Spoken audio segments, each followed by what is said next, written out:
Hey everyone, Scott here. I'm trying to watch 366 movies this year. That's one a day because it's a leap year.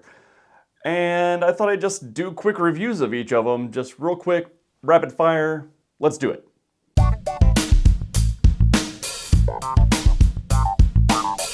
All right, number one, Dead Man's Line, a 2018 documentary. It's a story about Tony Christisis. I think I'm saying that right. He was a guy that was down on his luck, and in 1977 decided to take it out on his mortgage broker by taking the head of the mortgage firm hostage at the end of a shotgun with a dead man's line, hence the name. A dead man's line, for those of you who might not know, is a cable that if Tony were to drop the gun, let go of the trigger, be killed, the shotgun would go off. And it was also tied around the guy's neck, so you couldn't get it away. Documentaries of this type are as good as the footage they're allowed. If you do a lot of stuff in like recreations, for me it just doesn't hit as hard as if you could show me the stuff that you're actually talking about. So in this case, the documentary filmmaker was allowed access to pretty much all of the television footage and all of the radio footage at the time of the incident. So he was able to show you, or at least in radio, let you hear what was happening at the time. And for me, that was really compelling. Pacing was good, really entertaining and informative. I think they did a really nice job on it.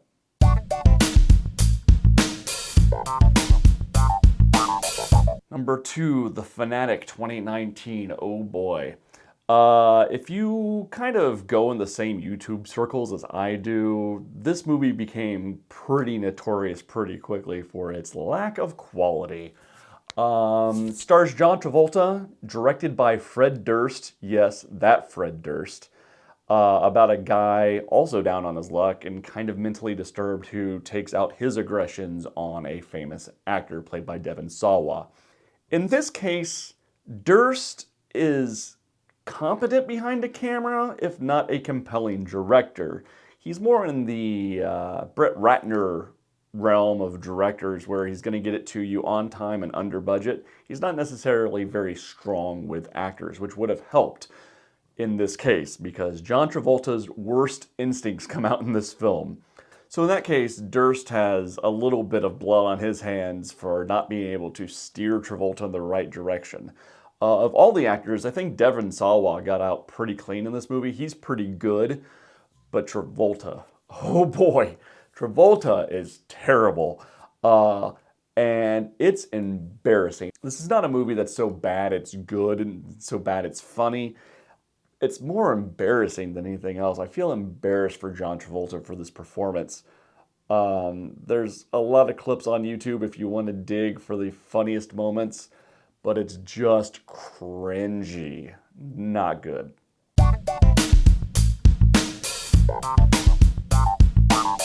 The Aeronauts 2019 stars Felicity Jones and Eddie Redmayne in a reunion of the Theory of Everything cast. If you want to see a good movie with those two actors acting really well against each other, go see it. The Aeronauts is a story of James Glacier, played by Eddie Redmayne, who hires Felicity Jones to take him up in a hot air balloon so that he can study meteorology. It rushes into that storyline. It spends a lot of time with them in a balloon, but there's no backstory, and the stuff that you get on the ground is kind of dull and lifeless and doesn't inform what's happening in the balloon. The balloon stuff is generally pretty well done, but there's just no connection between the actors, and it just feels kind of disconnected for me as a viewer. So it was fine.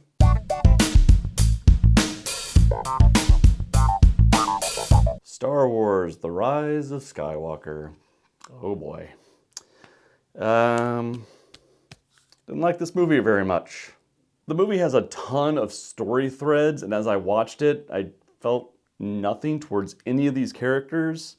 Storylines are introduced and then resolved within 2 or 3 scenes, and sometimes within the same scene.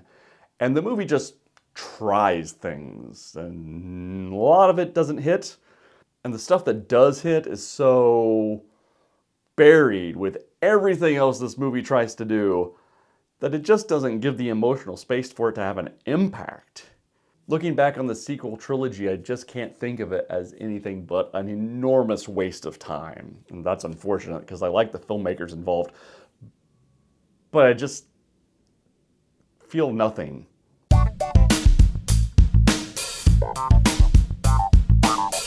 Oh, and then I came home and watched Delicatessen, of all things. It's the story of people in an apartment complex after an apocalypse who resort to bringing in strangers and then cooking them for dinner. How much you're going to enjoy Delicatessen is completely based on how much you like post-apocalyptic, French, absurdist surrealism. It's just a weird mix of things. I was entertained by the film, but it's hard for me to describe it to someone that might make them want to watch it. It's just a bizarre flick and fun, but I don't know if anybody else is gonna like it. I certainly don't need to see it again.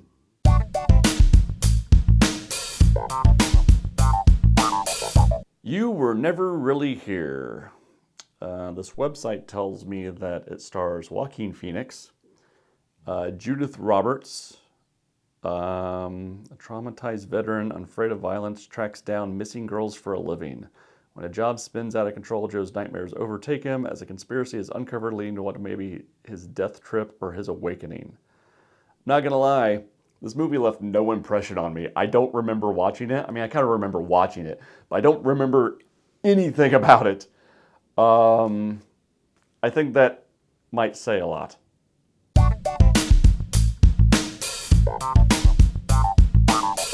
The Velocipastor. Oh boy. It's the story of a pastor who gets clawed by an ancient dinosaur tooth and then can become a dinosaur. And it's called the Velocipastor, but he's clearly a T-Rex. Whatever, it doesn't matter. And then he fights ninjas. So I'm reminded of a line in Roger Ebert's book, Your Movie Sucks, where he is talking about the movie The Lost Skeleton of Cadavra, I believe. He says that camp cannot be created, it can only be found.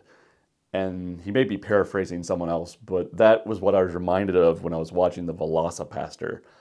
This movie had no aspirations to be anything else but a B movie. So it doesn't really work because it's not someone with good intentions making a bad movie. It's someone with bad intentions making a bad movie. The best B movies, the best notoriously bad movies like The Room are someone that it's making a film way out of their depths.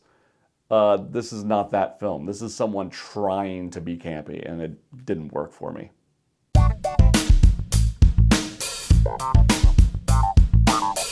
Anna and the Apocalypse, 2017. If you told me that I would be watching a Christmas zombie musical and I would absolutely love it, I would probably have told you that you were crazy before I watched this film. This movie does a really nice job of acknowledging and tipping its hat to the zombie movies that came before it, especially Shaun of the Dead, and kind of blazing its own trail. The music is memorable, it's catchy, the performances are all universally appealing and good. I had a big smile on my face throughout the entire movie, and I want to go back and watch it again, and I think that's the telltale sign of a movie that I absolutely loved when I want to immediately watch it over again. So I loved this flick.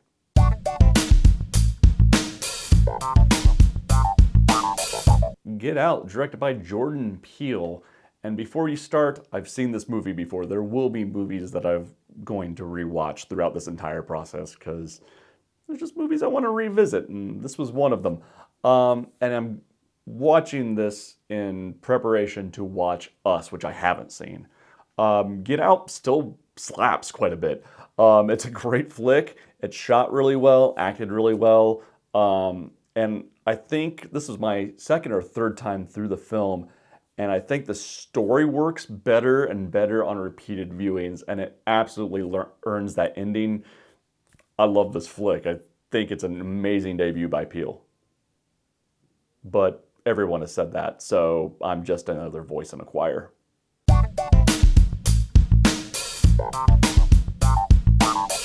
"1917", directed by Sam Mendes. This movie's getting a ton of praise right now, and it's all earned. This is a great flick. As a technological achievement, it's astounding. I rarely get amazed by movie magic anymore.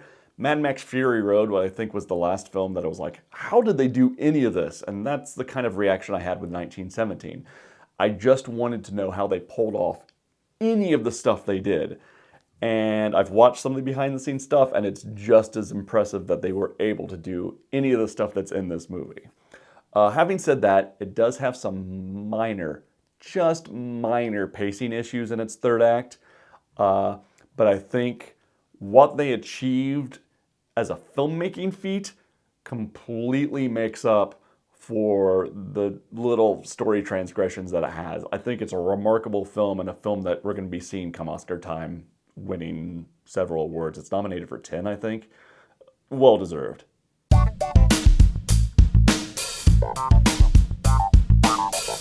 Watched a World War I movie, came home and watched a World War II movie. Overlord, produced by J.J. Abrams, was directed by Julius Avery. It's a World War II story about a group of soldiers that invade a church where some experimentation's going on with some of the captives. And becomes kind of a sci-fi horror movie because of that. I remember when this movie came out that I really wanted to see it, and then it kind of came out and it kind of went away and no one talked about it again. So I wasn't really that upset for not having seen it. Having seen it now, it's a fully capable popcorn flick. It's the closest thing we're going to get to a Wolfenstein film. I enjoyed it. I had a good time during it. Do I need to see it again? No, but it was an entertaining popcorn flick, which I had a good time with.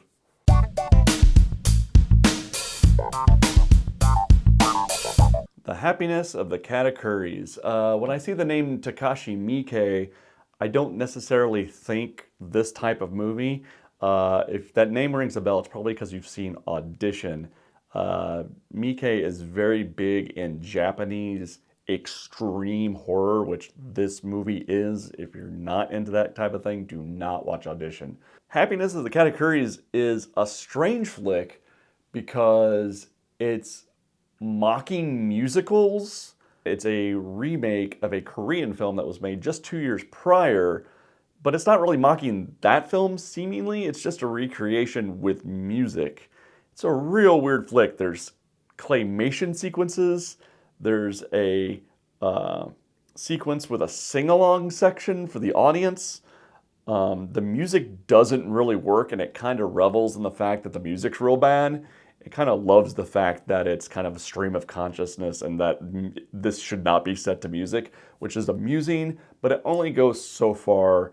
This movie has more plot threads than The Rise of Skywalker, and it pays off just as well.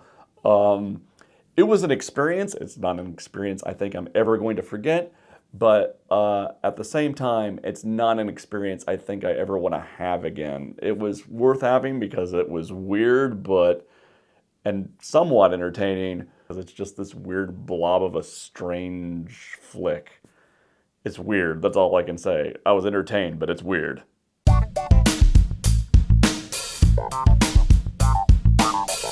And finally, Good Time. Oh, I get it. The name's ironic. This movie's about two brothers who rob a bank, and things just go downhill for them from there. It stars Robert Pattinson, Jennifer Jason Leigh. It's a dark movie, and it just gets darker as it goes along. Pattinson is becoming one of my favorite actors. I really like to watch him work. And his work here is good. This movie's shot really well. It's acted really well. Pattinson is an engaging figure. The movie's engaging. It never slows down. It never got bad. I was always entertained. I was always emotionally engaged. But at the same time, this is a dark, dark movie. There is no hope in this film. And it's just a story about people with good intentions that do bad things and bad things happen to them and it just spirals that way. I really liked it, but it's very emotionally bleak. It's not for everyone because it's very, very dark. And that's it. That's the first 13 movies I've watched in 2020. Links are in the description. I don't know if there's links. Just subscribe and hit the bell and all that kind of fun stuff that YouTubers ask you to do. And we'll see you next time on 366 in 2020. Is that what we're calling this?